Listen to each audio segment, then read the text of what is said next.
Mayor sa munisipalidad sa Ronda nibutyag nga walay naabot nga tabang sa ilang lugar gikan sa DSWD. Si Maris Puyo sa report.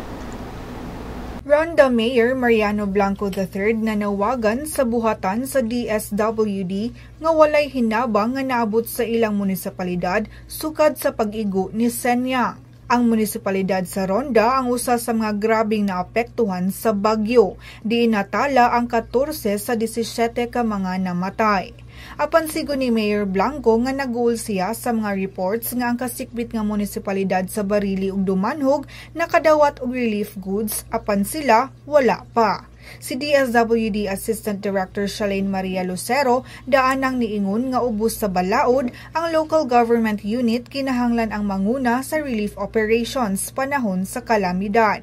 Ug mosulod lang ang DSWD ug nagkuwang na. Apan pasabot sa mayor nga siyang kaso, napakya siya sa pagsumiter sa request tungod kay busy siya sa pagtabang sa iyang mga tao. Gani, lakip ang iyang mga office supplies sa mga nagabasa sa baha. Si Kerwin Macopa sa DSWD Central Visayas niingon nga ilang sutaon nga nang wala naabot ang assistance sa Ronda. Samtang si Regional Information Officer Lea Quintana niingon sab nga mag-andam sila og official statement karong adlaw. Maris Puyo, Sunstar, Pilipinas.